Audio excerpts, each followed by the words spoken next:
Enek flash sih kini. Kabeh maju siji-siji ya atas. Boleh. Nanti dikomentari. Nggak boleh. Nggak ada nilainya. Kalau ngumpulkan nggak ada nilainya loh ya. Harus maju.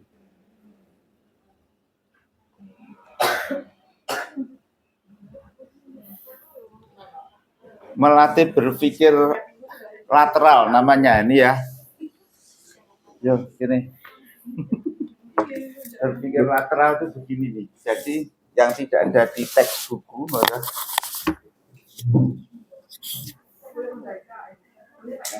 boleh. Nanti terus setelah selesai pulang ya.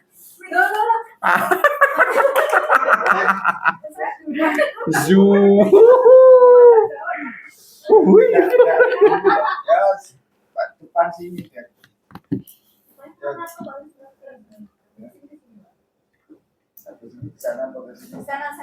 Sana Pak yang belum pernah. Berapa saiki piye? Bisa Pak komentar ya, komentar. Semuanya komentar.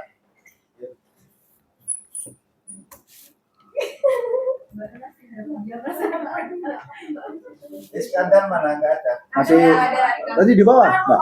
Di bawah banyak. Kemarin udah maju ya tapi ya. Ini ada dulu.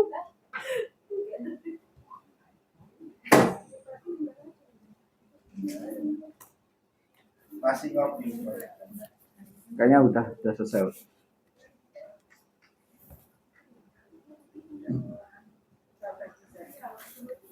Bisa lah. Bisa. Ambil absen ya. Absennya mana? Belum aja.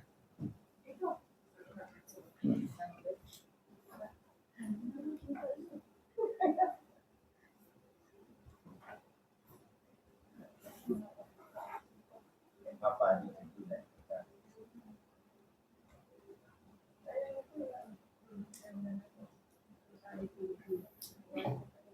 Assalamualaikum warahmatullahi wabarakatuh. Jadi untuk pertemuan hari ini saya sendiri akan jadi gini Pak, mohon maaf sebelumnya. Ini saya sedikit mengutip dari jurnal yang ada Pak. Jadi yang saya bahas nanti adalah Pax Norman sebagai sumber hukum diskresi yang belum diterapkan oleh polisi penyidik anak. Jadi yang kita tekankan itu polisi penyidik khusus anak. Ya. Nah, terus ini jadi karyanya sendiri ya. Ya sambil saya itu Pak kombinasikan dengan hasil-hasil yang saya carikan di internet juga di jurnal-jurnal yang ada di Google Pak. Jadi hasil penelitian ini yang saya kasih kuning ini adalah yang saya fokuskan ya, menyimpulkan kewenangan diskresi itu pada polisi bersumber pada Pax Norman secara umum belum atau tidak diterapkan karena belum jelas peraturan perundang-undangannya. Nah, jenis-jenis tindak pidana yang anak yang memungkinkan untuk didiskresi adalah sebagai berikut. Contohnya saja itu ada tawuran, pencurian ringan, ya, permainan uang tanpa unsur perjudian. Nah ini untuk pendahuluannya. Di kota-kota besar dengan problema sosial dan ekonomi yang mengakibatkan bertambahnya jumlah anak yang terlantar. Anak terlantar dan anak nakal, bila jumlahnya cukup besar, merupakan hambatan dalam perjuangan mencapai cita-cita bangsa. Karena itu, maka perlu dengan sungguh-sungguh dipikirkan diselenggarakannya suatu peradilan anak yang bertujuan terlaksananya keadilan serta mengarahkan pengembangan pribadi anak demi kesejahteraan anak itu sendiri. Tujuan terlaksananya keadilan ini kalau di dalam teori saya kemarin adalah aksiologi ya. Jadi apa diskresi itu kok diusulkan oleh Mas Rizky ya. Karena yang sekarang ini kalau nggak diskresi itu berarti tidak adil, meskipun itu pasti ya, karena pasti itu berarti dia ada di dalam pasal-pasal itu ya. Jadi orang Indonesia itu senangnya yang pasti-pasti gitu. Nah, kalau keadilan ini yang Mas Rizky ini itu ada di dalam rasa, ya. Jadi nanti kalau Bapak Ibu jadi hakim yang terbaru nanti di Kitab Undang-Undang Hukum Pidana yang bikinan orang Indonesia itu kepastian itu kalah dengan keadilan nanti. Jadi misalnya ada anak yang berkelahi, itu tidak akan dimasukkan ke sel dia, di diskresi ini. Mereka bersalaman itu namanya kalau pidana namanya adalah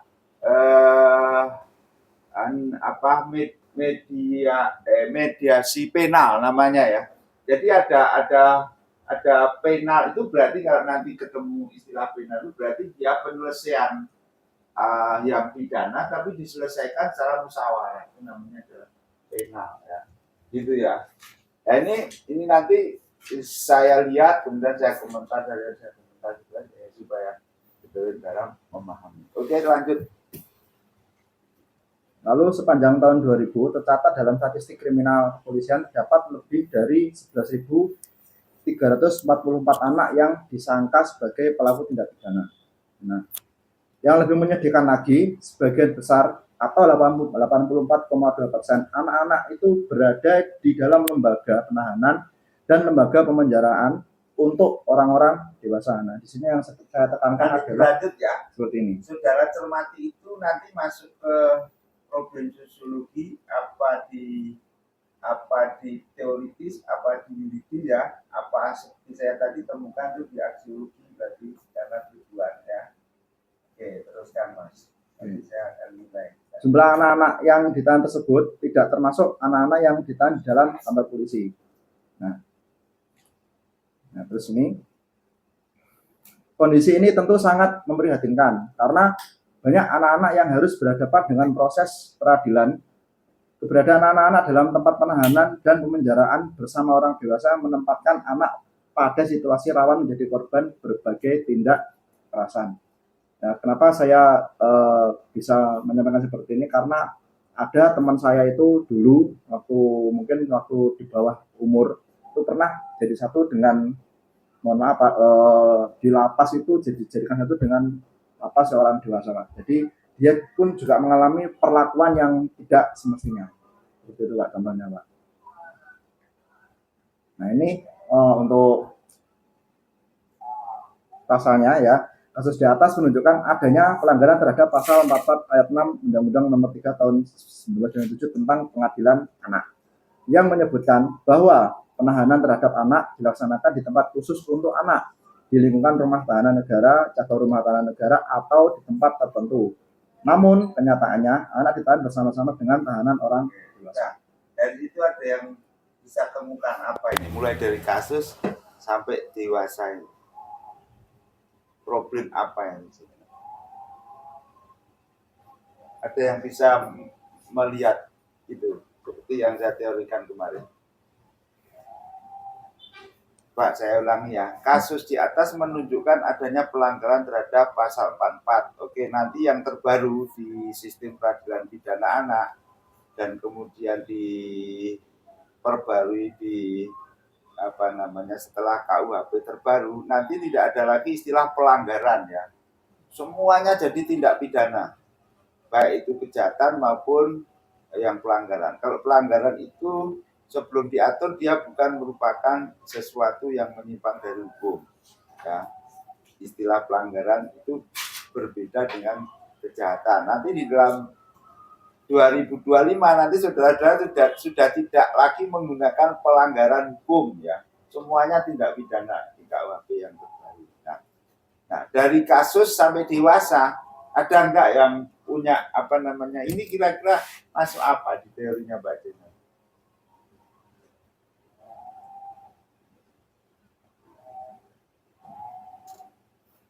Ayo, ngawur nggak apa-apa. Kasus. Oke, saya kasih bocoran. Ini kan antara dasain dan dasalon nggak sama. Ya kan? Coba di yang paling bawah. Namun kenyataannya, kenyataan ini kan anak ditahan bersama-sama dengan tahanan orang dewasa. Ya, mestinya apa? Ini namanya problem teoritis kan. Ya, problem teoritis itu semestinya dia tidak begini, tapi kenyataannya seperti ini. Itu ada problem teoritis di sistem peradilan di sistem di Undang-Undang Nomor 397 itu mengatur bahwa tetap dicampur ya lah Ya. bersama-sama. Ini problem teoritis ini di seluruh dunia itu. Yang namanya anak itu tidak dibarengkan dengan orang dewasa. Mereka akan justru menjadi profesional nanti. Nah ini problem. Dari sini sebenarnya saudara-saudara bisa melihat bahwa ini juga bisa diangkat menjadi salah satu tulisan di dalam tesis atau di dalam skripsi dari sini ya. Oke. Terus. Nanti saya akan terus begini ya. Jadi kita sama-sama mencermati. Oke.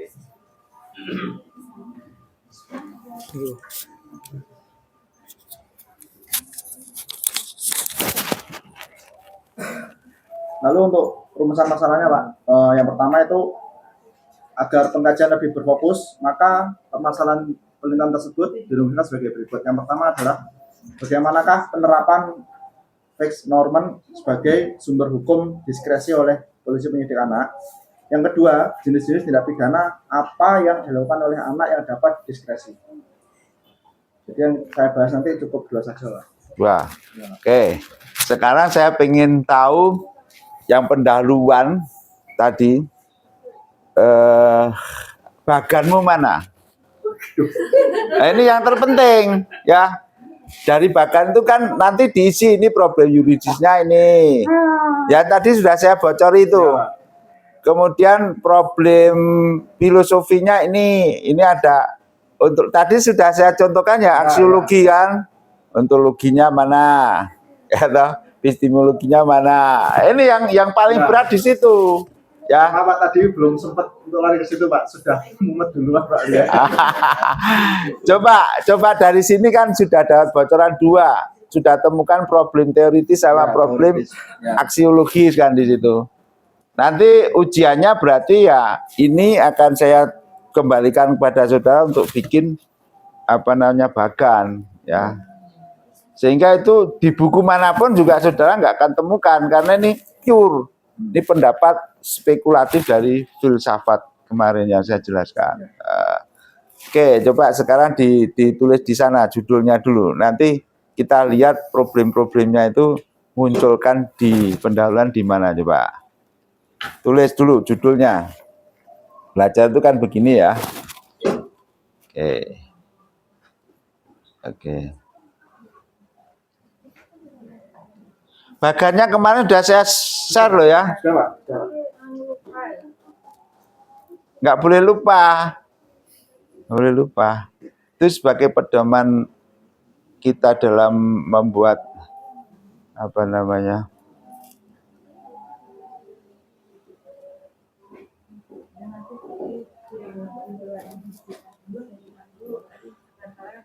ya.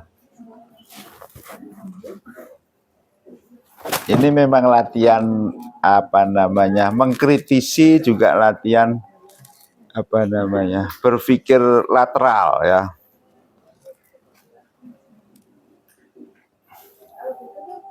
Diskresinya ke undang-undang administrasi pemerintahan diskresi ke Apa? undang-undang kepolisian. Yang mana? Yang Ya kita lihat nanti anaknya itu. ya, kita lihat nanti. Tulisannya vague of norm nggak gitu ya. Oh,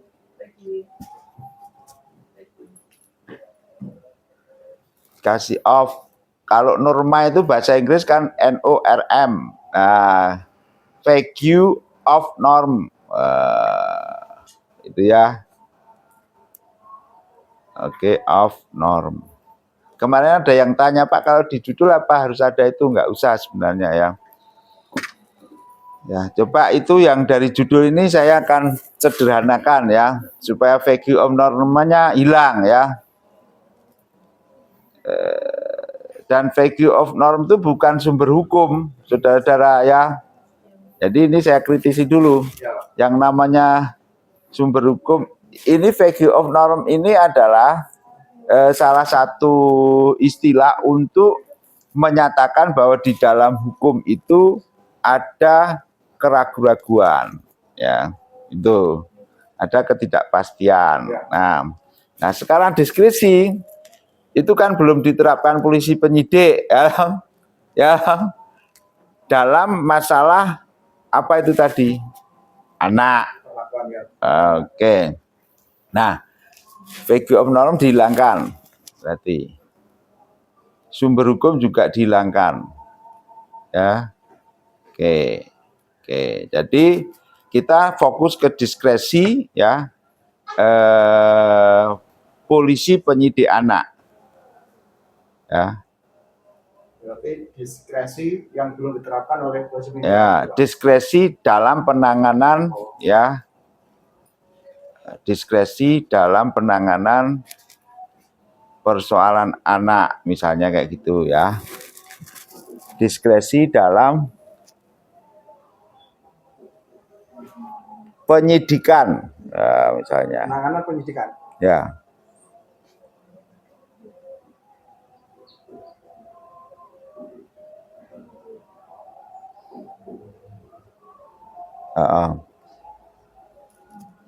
Anak yang berhadapan dengan hukum, ya. ABH namanya, ya, kalau istilah hukum itu anak berhadapan dengan hukum, ABH, ya.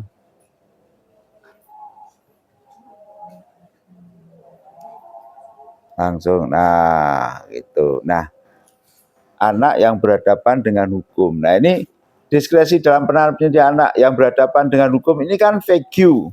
Vague itu masih kabur gitu loh, nggak jelas gitu loh, ya loh. Nah, kalau vakum itu berarti kosong. Nah, ini saudara apa? Kabur atau kosong?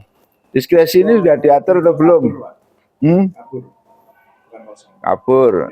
Artinya itu sudah diatur di dalam undang-undang, apakah di sistem peradilan pidana anak atau yang yang katakanlah yang ini yang kamu angkat pasal berapa itu? Jangan melebar kemana-mana, jadi fokus di satu pasal menurut saya. Ya. Yang penyidikan itu diatur di pasal berapa? Di undang-undang, di pasal 44 ini, ya. Ya. Ini penahanan terhadap anak, ya. Betul ini? Iya, penahanan. Hah? Insya Allah ini, Pak. Itu penyidikan atau penahanan? Ya, fokuskan ke penyidikan berarti. Kenapa penyidikan itu anak yang berhadapan dengan hukum itu sekarang ini begini gitu. Sulit, ya?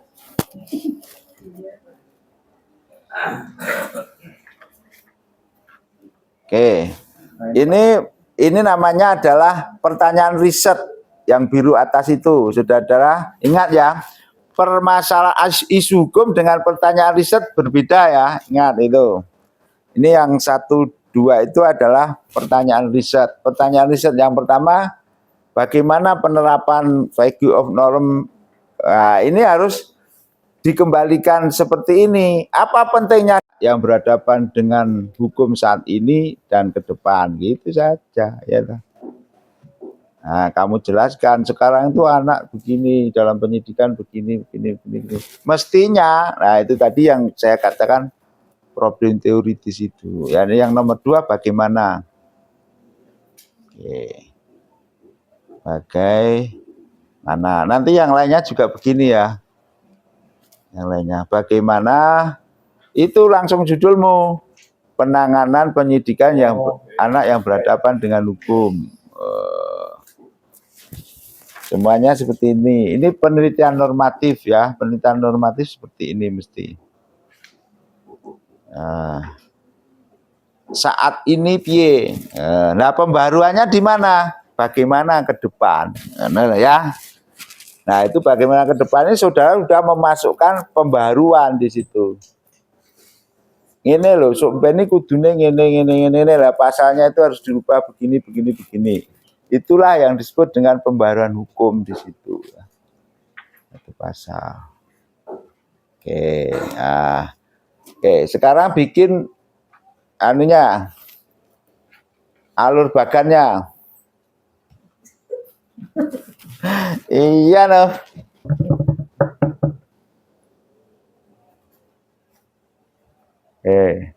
Dari judul itu contohnya dulu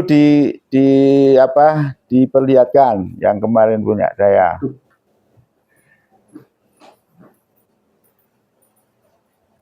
Yang lainnya sampai diorek-orek di tugasnya masing-masing.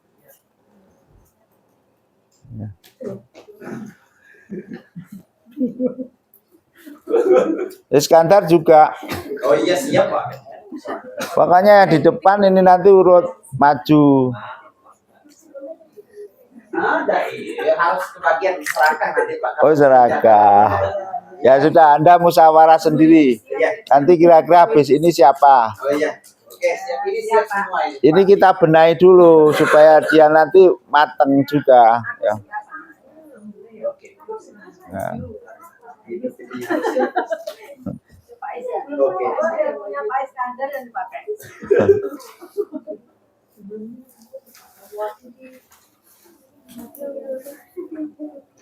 Nah, oke, di latar belakangmu dimunculkan itu, 3 itu.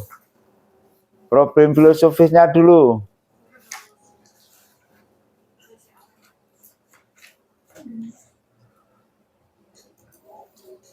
Dicari di teks yang punyamu yang lama, coba.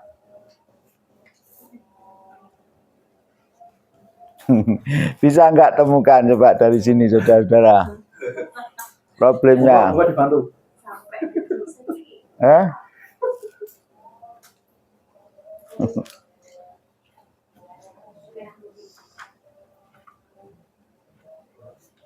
Ada yang mengusulkan, oh problemnya yang filosofis ini Mas itu.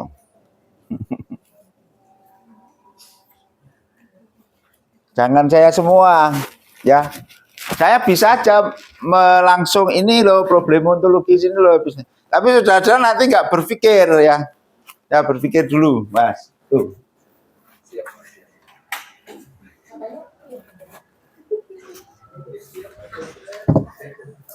Oh, aku yang mana? Jadi dosen atau kalian?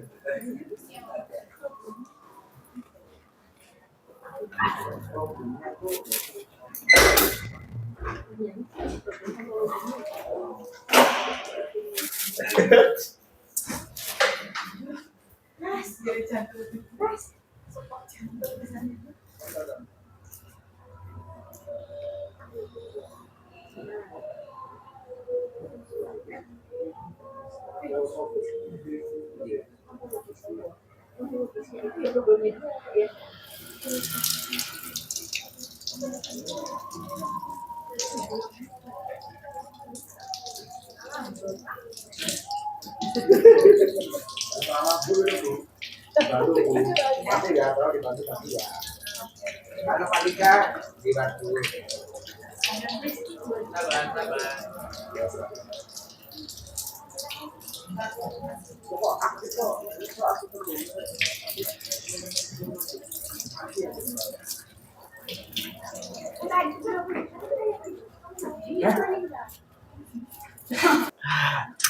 Masih dasarnya saya masih maksudnya untuk masalah di diskresinya gitu. Iya Pak. apanya? Itu. Diskresinya toh. Diskresinya. Nah, diskresi di situ ini sudah memenuhi syarat belum? Tidak bertentangan dengan lebih tinggi, ada keberatan yang baik, tidak ada 4 syarat kan? Tinggalnya ngambilnya dari undang-undang administrasi pemerintah ke undang-undang kepolisian. Itu ada 2 pilihan. Problem filosofisnya ada 3 ya. 1 ontologisnya. Ontologis itu apa ya? Ontologis. Oke.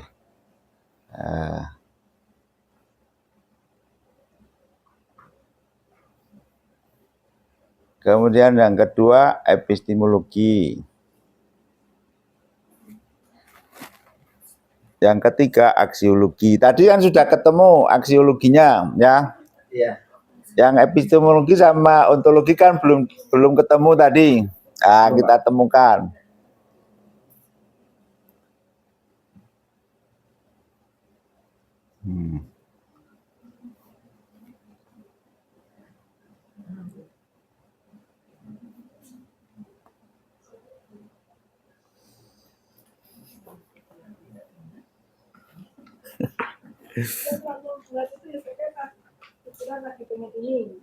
Enggak apa-apa. Oke ya, kemarin kan ciri filsafat itu kan berpikirnya apa? Radikal. Nah, kita akan lihat akarnya dari diskresi dalam penanganan penyidikan anak ini yang berhadapan dengan hukum ini apa ini? Kita berpikir keras ini, ya.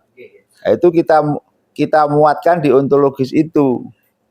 Ya, misalnya apa? Nah, diskresi dalam penyidikan anak yang berhadapan dengan hukum apa gitu ya. Terus setelah radik, yang kedua harus apa?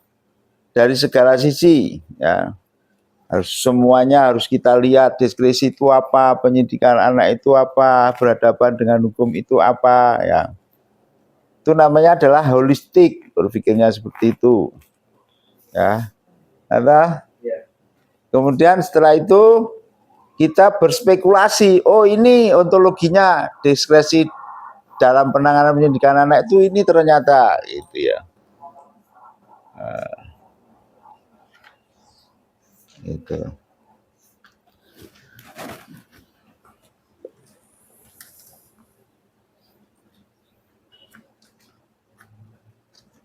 Kemudian dituliskan dalam bagan tuh. Nah, kalau problem yuridisnya sudah ketemu apa? Value of norm tentang diskresi dalam penanganan penyidikan anak yang berhadapan dengan hukum itu terjadi kekaburan makna. Nah, itu ada di problem yuridis yang tadi apa namanya di bagan saya dulu. Bagan saya diperlihatkan. Yang ini Pak, ini problem yuridisnya. Ya, ketidakjelasan peraturan diskresi dalam undang-undang itu merupakan problem ya yuridis. Karena ada 4 problem yuridisnya kemarin ya. Vague, konflik, ya, vakum, ya, terus incompleto of norm. Itu ya. Oke, ya seperti itu. Terus problem sosiologisnya. Nah, problem sosiologisnya ini enak, ini ketemu ini apa? Ya semua yang punya anak itu ya di seluruh dunia, kalau ini kan di Indonesia ya, itu menghendaki anaknya jadi penjara nek gur mencuri sandal nenggone masjid regane 5.000 ojo ngono Pak penyidik. Ah, itu namanya adalah sosiologisnya, problemnya ya.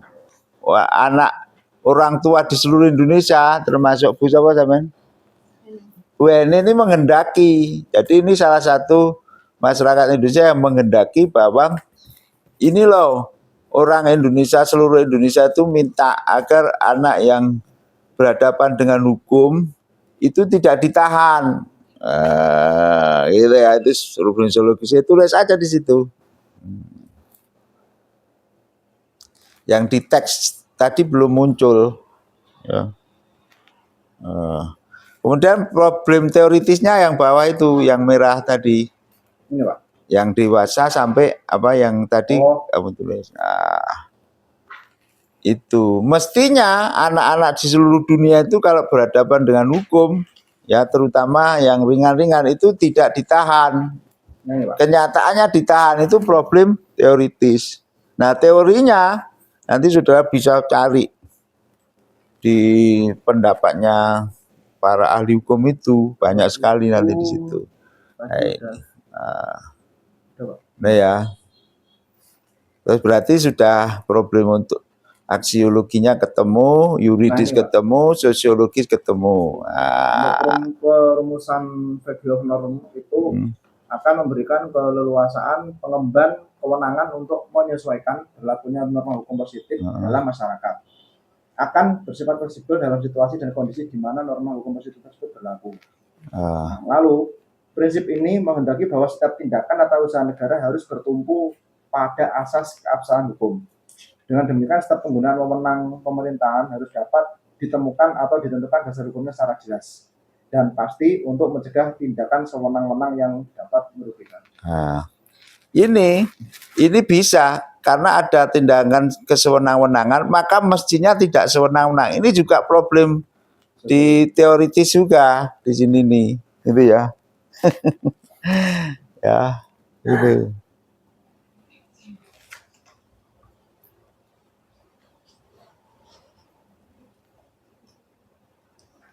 Nah.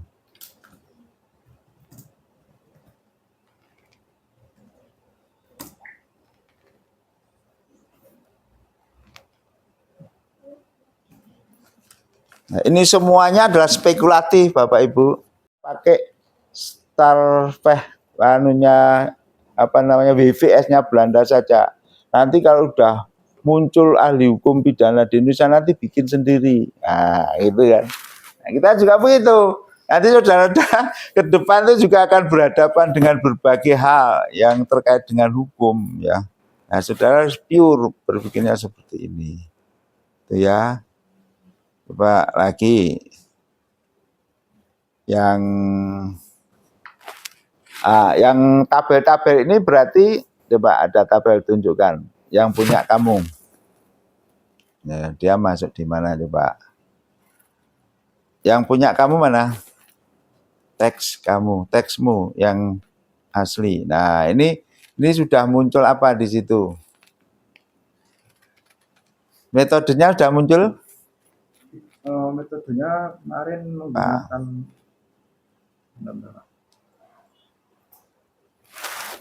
metodenya pakai apa? Ini tujuan. Nah, itu metode penelitiannya. Deskripsi analitis ya. Legal research itu yang hukum normatif kan. Berarti ini penelitian normatif ya. Hukum normatif ini saudara-saudara legal research namanya. Jadi nanti ada socio legal research, ada legal research. Kalau yang socio legal research itu sebenarnya penelitian sosial ya. Jadi dia bikin angket, kemudian dia wawancara gitu. Kalau yang legal research ini dia fokus di peraturan ini ya. Peraturan kemudian dia fokus baca kekurangannya di sini. Nah, gitu ya.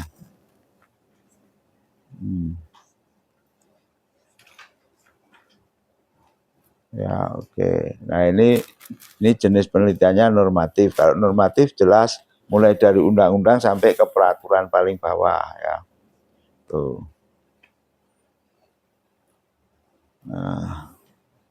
Kemudian kalau social legal research nanti bicaranya data, tapi kalau normatif begini bicaranya sumber hukum ya. Sumbernya apa saja? Misalnya Undang-Undang Dasar 45, Undang-Undang nomor ini gitu. Ya. Oh, langsung tinjauan pustaka. Ini anunya belum ada ya yang perbandingan dan sebagainya tadi ya. Nanti dimasukkan Belanda seperti apa, Jepang kayak apa. Oke. Itu ya. Namanya apa? Perbandingan apa itu tadi, Pak? Ya. Perbandingan hukum atau perbandingan pelaksanaan yang dimaksud? Ya, perbandingan hukumnya. Jangan pelaksanaannya di sana kayak apa? Kalau di sini kan dalam kasus yang sama. Mengapa di Belanda ada diskresi terhadap anak yang berhadapan dengan hukum? Oh begini gitu ya. Kemudian bisa juga sejarahnya kayak apa? Namanya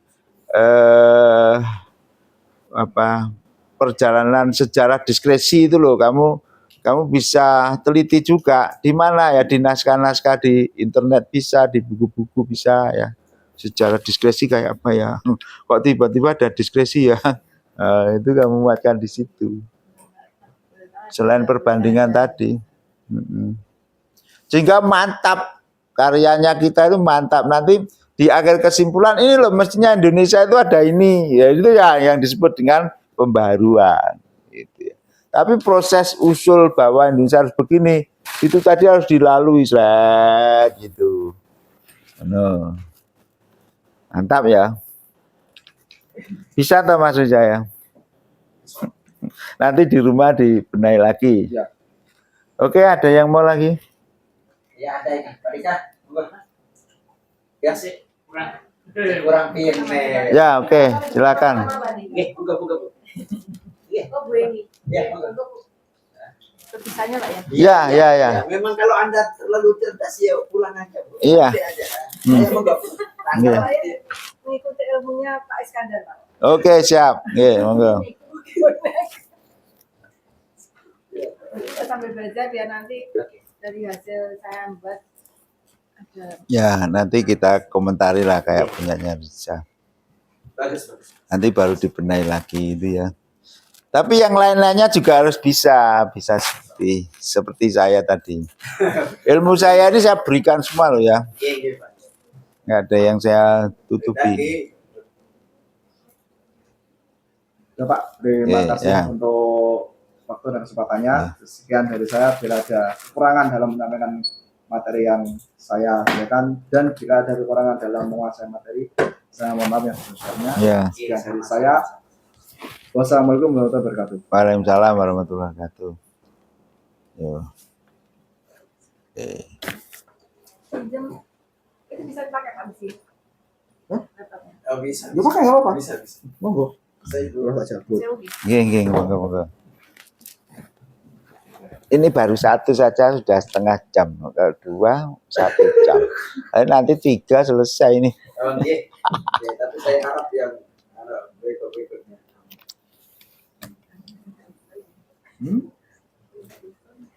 Saya kira yang tidak maju saya kira juga mulai memahami ya.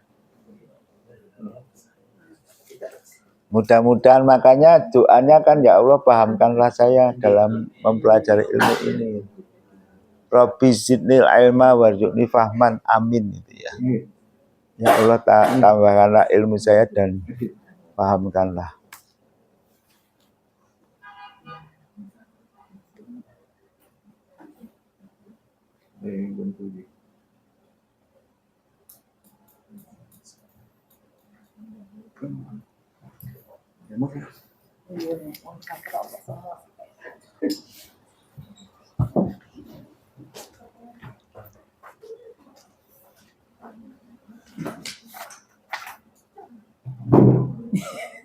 Tidak opening.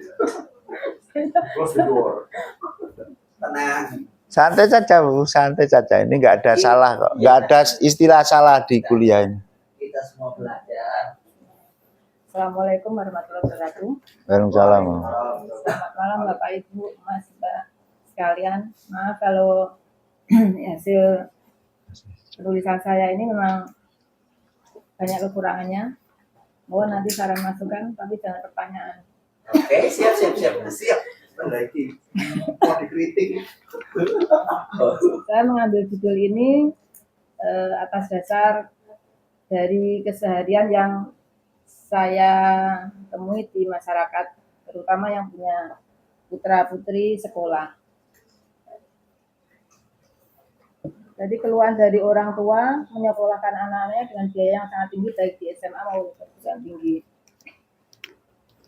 Judul saya yaitu perubahan undang-undang yang bertentangan dengan ideologi Pancasila. Saya telah dari Undang-Undang 20, perubahan dari Undang-Undang 2 tahun 1989 tentang Sistem Pendidikan Nasional. Jadi di sini bahwa saya mengambilnya dari Undang-Undang Dasar 1945 pasal 30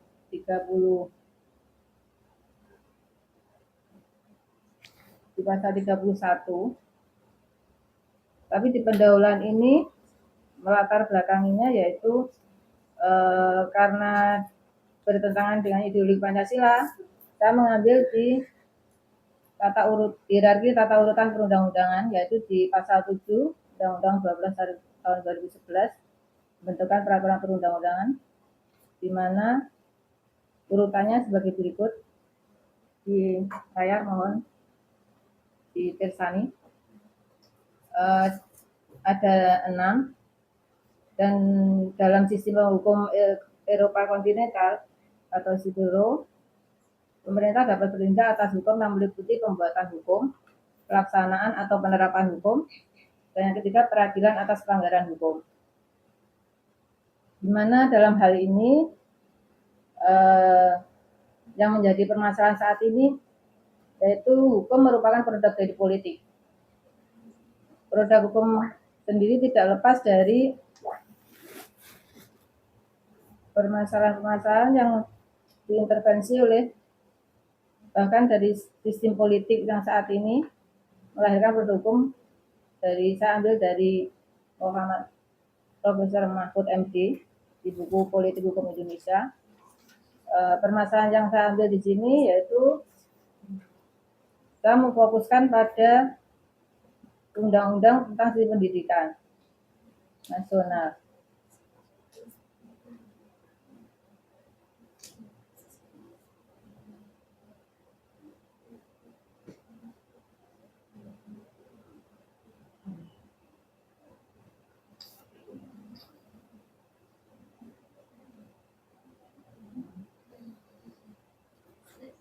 Kenapa Undang-Undang Sistem Pendidikan Nasional bertentangan dengan ideologi Pancasila? Di dalam pasal 31 Undang-Undang 45 sebelum amandemen ada 2 ayat. Setiap warga negara berhak mendapatkan pengajaran. Dan ayat 2, pemerintah mengusahakan dan menegakkan satu sistem pengajaran nasional yang diatur dengan undang-undang. Dari ketentuan ini pula mengisyaratkan bahwa pendidikan adalah hak setiap warga negara dan pemerintah wajib untuk mengusahakan dan menyelenggarakan sistem pengajaran nasional yang diatur dengan undang-undang.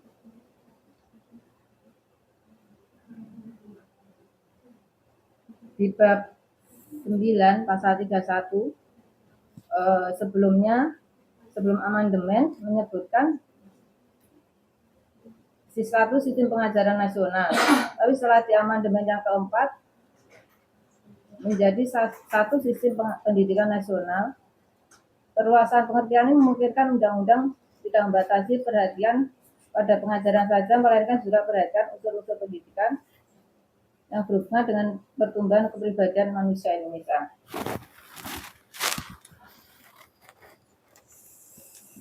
Yang pada bab berikutnya, ini seiring dengan bergulirnya reformasi dan tuntutan perubahan berimbas pula pada kebijakan di Undang-Undang Dasar 1945 pasal 33 itu menjadi 5 ayat, di mana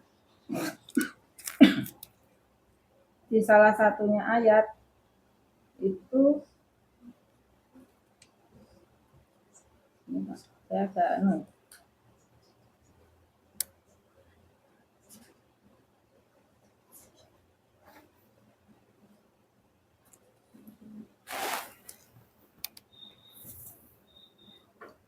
ini Pak, maaf. Sebelum sudah di amandemen, lahirlah Undang-Undang Sistem Pendidikan Nasional, yaitu Undang-Undang 20